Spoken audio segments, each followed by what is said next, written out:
सम्पूर्णमा नमस्ते। म सुशान्त आचार्य।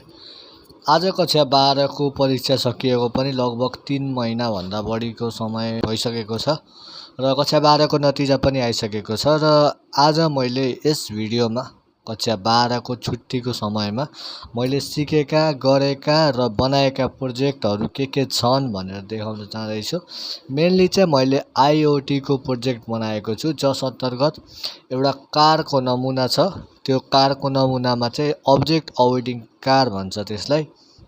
त्यसको मेन काम भनेको के भन्दाखेरि कुनै पनि अब्जेक्ट अगाडि डिटेक्ट भएको अवस्थामा चाहिँ त्यसले आफू हिँडिराखेको बेला भयो भने ठ्याक्कै स्टप हुन्छ, अन द स्पोट ब्रेक लाग्छ अनि त्यसपछि जता क्लिन वे हुन्छ त्यो त्यतातिर मुभ हुन्छ। एउटा त्यो प्रोजेक्ट भयो। अनि अर्को छ हाम्रो LPG ग्यास डिटेक्टर भनेको अहिलेको समयमा चाहिँ LPG ग्यासहरू विस्फोट भएर विभिन्न खालको समस्याहरू देख्न सकिन्छ अहिलेको लेटेस्ट अवस्थामा। त्यसबाट बच्नको लागि चाहिँ बजर वा साइरनको माध्यमबाट त्यस LPG ग्यास लिक भएको अवस्थामा त्यस LPG ग्यास वरपर रहेका मान्छेलाई सचेत गराउनु र LPG ग्यास लिक भएको छ है भनेर जानकारी दिनुवाला चाहिँ एउटा मेरो सेकेन्ड प्रोजेक्ट रहेको छ। एउटा main project object avoiding car र सब project gas detector LPG gas detector त्यो मेरो लगभग 2 महिनाको छुट्टीको हाराहारीमा सिकेर गराएको प्रोजेक्ट हो। सो अब हामी त्यसको डेमोन्स्ट्रेसनतर्फ लागौँ। यति बेला मेरो हातमा चाहिँ यो ग्यास डिटेक्टर रहेको छ। अब यो ग्यास डिटेक्टरको सेन्सर चाहिँ हाम्रो मेनली सेन्सर यहाँ छ हैन। अब यो चाहिँ अनि यहाँ बजर यहाँ छ जसले चाहिँ साइरनको काम गर्छ।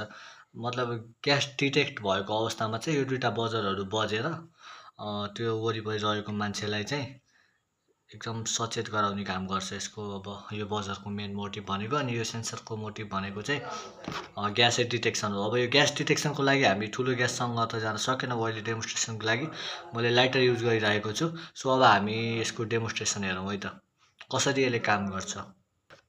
सो अब यसलाई सुरुमा त अनै गरौँ।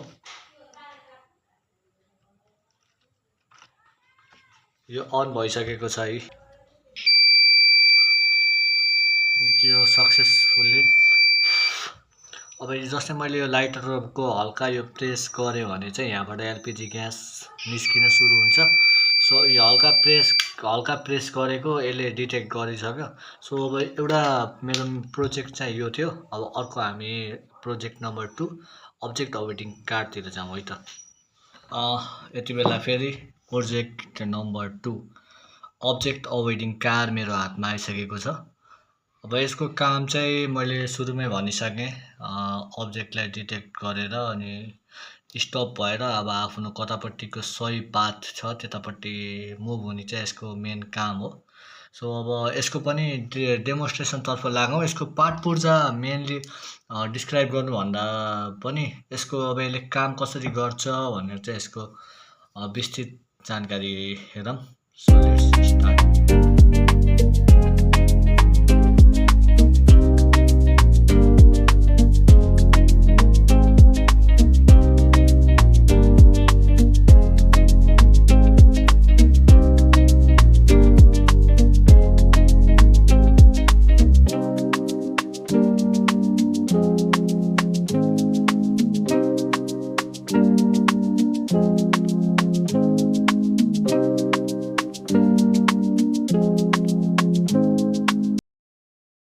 सो तपाईले दुईटा मेरो कक्षा 12 को समयको सदुपयोग गर्दै बनाएका प्रोजेक्टहरू देखिसक्नु भएको छ।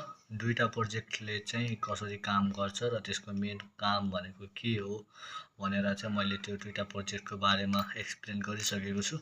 सो अब यस्तै खालको प्रोजेक्टहरू मैले बाँकी अगाडि पनि ल्याउने नै छु।